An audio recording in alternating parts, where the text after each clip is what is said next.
ಪಾಂಡುರಂಗ ವಿಠಲ. ಹೆಂಗಾಯ್ತಪ್ಪ ನಿನ್ ಸಂಸಾರ?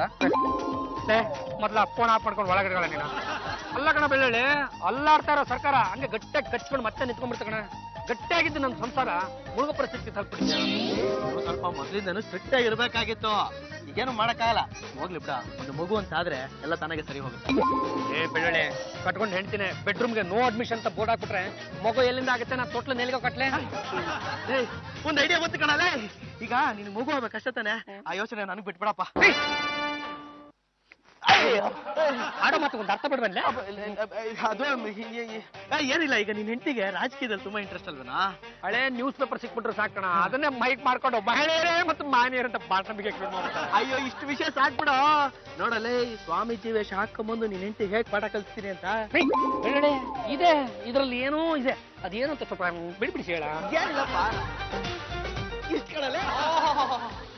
ಏನಿದು ರಾಜಕಳೆ? ನಾನು ಇದುವರೆಗೂ ಹುಡುಕುತ್ತಿದ್ದದ್ದು ಇದೇ ಹೆಣ್ಣನ್ನೇ. ನೀನು ಈ ರಾಜ್ಯದ ಮೊದಲ ಮಹಿಳಾ ಮುಖ್ಯಮಂತ್ರಿ ಆಗಬೇಕಿತ್ತು. ನಾನು ಮುಖ್ಯಮಂತ್ರಿ ಆಗ್ತೀನ? ಹೌದು ತಾಯೇ, ಪುತ್ರ ಸಂತಾನ ಭಾಗ್ಯದಿಂದ ನೀನು ಈ ರಾಜ್ಯಕ್ಕೆ ಮುಖ್ಯಮಂತ್ರಿ ಆಗುವ ಯೋಗವಿದೆ. ಇದು ಹೇಗ್ ಸಾಧ್ಯ? ಅಯ್ಯೋ, ನಿನ್ ಗಂಡನ್ ಕೇಳ್ಬೇಕಾದ ಪ್ರಶ್ನೆ ನನ್ನನ್ ಕೇಳಿದ್ರೆ ಹೇಗೆ ತಾಯಿ? ನಿನಗೆ ಈ ವರ್ಷದಲ್ಲಿ ಒಂದು ಮಗು ಆದ್ರೆ ಆ ಮಗುವಿನ ನಾಮಫಲದಿಂದ ಈ ರಾಜ್ಯದ ಪ್ರಪ್ರಥಮ ಮಹಿಳಾ ಮುಖ್ಯಮಂತ್ರಿ ಆಗ್ತೀಯ ನೀನು. ನಾನ್ ಮುಖ್ಯಮಂತ್ರಿ ಆಗ್ಬೇಕಾದ್ರೆ ನನಗ್ ಮಗು ಆಗ್ಲೇಬೇಕಾ? ಹೌದು ತಾಯಿ, ಅದಕ್ಕೆ ಇನ್ನು 12 ತಿಂಗಳುಗಳ ಕಾಲಾವಕಾಶ ಇದೆ.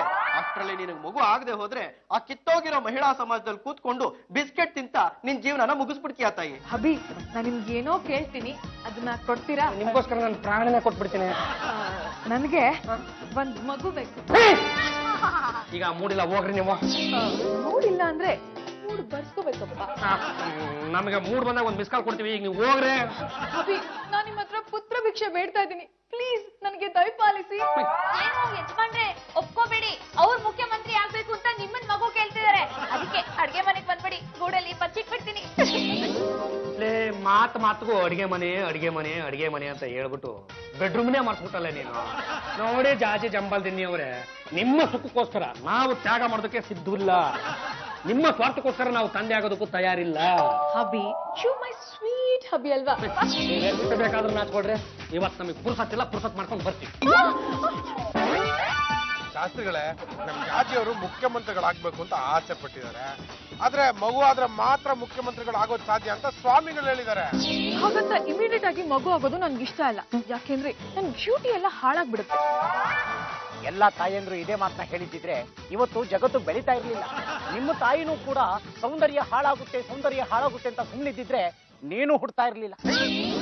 ಮಹಾಸ್ವಾಮಿಗಳೇ, ನಮ್ ಜಾಜಿಯವ್ರಿಗೆ ಅರ್ಜೆಂಟ್ ಆಗಿ ಒಂದ್ ಮಗು ಆಗ್ಬೇಕಲ್ಲ. ತೆಂಗಿನ ಮರದ ಬುಡಕ್ಕೆ ದಿನಕ್ಕೆ 1000 ಬಕೆಟ್ ನೀರು ಸುರಿದ ಮಾತ್ರಕ್ಕೆ ಅದು ಇಮಿಡಿಯೇಟ್ ಆಗಿ ಫಲ ಕೊಡುತ್ತಾ? 8 ವರ್ಷದ ನಂತರನೇ ಫಲ ಸಿಗೋದು. ಪ್ರಕೃತಿ ನಿಯಮಗಳಿಗೆ ಶಾರ್ಟ್ ಕಟ್ ಮೆಥಡ್ ಇಲ್ಲ. ಈಗ ಸಿಗ್ಬಹುದಲ್ವಾ? ಖಂಡಿತವಾಗ್ಲೂ ಸಿಗುತ್ತೆ. ಸ್ವಂತ ಮಗು ಇಲ್ದೇ ಇದ್ರೇನಂತೆ, ದತ್ತು ಮಗು ಸ್ವೀಕಾರ ಮಾಡ್ಕೊಂಡ್ರಾಯ್ತು. ನೀನೇನೋ ಒಂದು ಐಡಿಯಾ ಕೊಟ್ಟೆ ಅಂತ ನಾನು ಅದನ್ನ ಅನುಸರಿಸ್ಕೊಂಡು ಹೊಂಟನಪ್ಪ. ಈಗ ನೋಡು, ಕಂಡವ್ರ ಮಗು ತಂದೆ ಆಗೋ ಪರಿಸ್ಥಿತಿ ನಿರ್ಮಾಣ ಆಗ್ಬಿಟ್ಟಿದೆ. ಅದೇ ಏನಾಯ್ತು ಅಂತ ಕೇಳ್ತಿಯಲ್ಲ, ಅದು ಏನಾಗಿದೆ ಗೊತ್ತನ? ಏನ ಮಾಡ್ದ ನೋಡ ಪಾಂಡ್ರಂಗ, ಹೇಗಾದ್ರೂ ಮಾಡಿ ಆ ಹುಡುಗನ್ನ ಬುಕ್ ಮಾಡ್ಕೊ. ಆ ಹುಡುಗನ ಮೂಲಕ ನೀನ್ ಹೆಂಡತಿ ನಿನ್ಗೆ ಒಲಿತಾಳೆ. ಆಯ್ತು ಕಣ, ಅದನ್ನೊಂದು ಟ್ರೈ ಮಾಡ್ಬಿಡ್ತೀನಿ. ಮುಖ್ಯಮಂತ್ರಿ ಆಗ್ತೀನಿ ಅಂತ ಹೇಳಿದ್ರಿ, ಆದ್ರೆ ಈಗ ನನ್ ಮನೇಲಿ ನಾನೇ ಜವಾನಿ ಆಗಿದ್ದೀನಿ. ತಪ್ಪು ನಿನ್ನದೇ ಮಗಳೇ. ನಾನು ನಿನ್ಗೆ ಏನ್ ಹೇಳಿದ್ದು, ನಿನ್ನದೇ ಆದಂತ ಒಂದು ಸ್ವಂತ ಮಗು ಆದ್ರೆ ನಿನಗೆ ಮುಖ್ಯಮಂತ್ರಿ ಆಗೋ ಯೋಗ ಇದೆ ಅಂತ. ಆದ್ರೆ ನೀನ್ ಮಾಡಿದ್ದೇನು, ನಮಗೆ ಯಾಮಾರ್ಸಿ ಒಂದು ದತ್ತು ಮಗು ಅಂತ ಇಟ್ಕೊಂಡಿದ್ಯಲ್ಲ. ನಿಮ್ ತರ ಇರೋ ಒಬ್ಬ ಸಾಧು ಹೇಳಿದ್ರು, ನೀನ್ ದತ್ತು ಮಗು ತಗೋ, ನೀನೇ ಮುಖ್ಯಮಂತ್ರಿ ಆಗ್ತೀಯಾ ಅಂತ. ಇದರಲ್ಲಿ ವಿರೋಧ ಪಕ್ಷದವ್ರ ಕೈವಾಡ ಇದೆ, ಅದಕ್ಕೆ ಹೀಗೆ. ಈಗ ಏನ್ ಮಾಡ್ಬೇಕು? ನೀನ್ ಅದ್ರ ಬಗ್ಗೆ ತಲೆ ಕೆಡಿಸ್ಕೊಳ್ಬೇಡ. ಈ ಮಗುನ ಅವ್ರ ಮನೆಗೆ ಕಳಿಸ್ಬಿಡು. ಇನ್ನು ಮುಂದೆ ನಿನ್ ಗಂಡ ನೀನ್ ಚೆನ್ನಾಗಿ ನೋಡ್ಕೋ. ನಿನ್ನದೇ ಆದಂತ ಒಂದು ಮಗು ಆದ್ರೆ ನೀನ್ ಖಂಡಿತವಾಗ್ಲೂ ಮುಖ್ಯಮಂತ್ರಿ ಆಗ್ತೀಯಾ. ಆದ್ರೆ ಈ ಹುಡುಗ ಹೋಗ್ಬೇಕಲ್ಲ. ಅಯ್ಯೋ, ನೀನ್ ತಲೆ ಕೆಡಿಸ್ಕೊಬೇಡ, ನಾನು ಇದೀನಲ್ಲ. ನೋಡು, ಈ ಹರ್ಬಲ್ ಚಾಕ್ಲೇಟ್ ಕೊಡ್ತೀನಿ, ಇವ್ನ ಎತ್ತಕೊಂಡು ಹೋಗ್ತೀನಿ. ನೋಡಿ ಜಾತಿ ಜಂಬಲ್ದಿನಿ ಅವರೇ, ಸ್ವಾಮಿಗಳು ಹೇಳ್ತಾರೆ, ಮನಸ್ಸು ಮಾಡ್ರಿ, ನಮ್ಮಿಂದ ಒಂದು ಮಗುನ್ ಪಡೀರಿ, ಮುಖ್ಯಮಂತ್ರಿ ಆಗಿ ರಾಜ್ಯಭಾರ ಆಳ್ರಿ. ನೋ, ಈಗ ಸಾಧ್ಯ ಇಲ್ಲ. ಅದು ಯಾಕ್ರಿ? ಈಗಿರೋ ಸರ್ಕಾರ ಬೀಳುತ್ತೆ, ಆಮೇಲೆ ನಾನೇ ಮುಖ್ಯಮಂತ್ರಿ ಆಗ್ತೀನಿ ಅಂತ ತುಂಬಾ ಆಸೆ ಪಟ್ಟಿದೆ. ಈಗಿರೋ ಸಿಚುವೇಶನ್ ಅಲ್ಲಿ ಸರ್ಕಾರ ಬೀಳೋ ಚಾನ್ಸಸ್ ತುಂಬಾ ಕಡಿಮೆ ಇದೆ.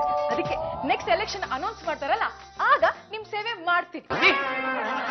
ವಿಠಲ ವಿಠಲ ಪಾಂಡುರಂಗ ವಿಠಲ.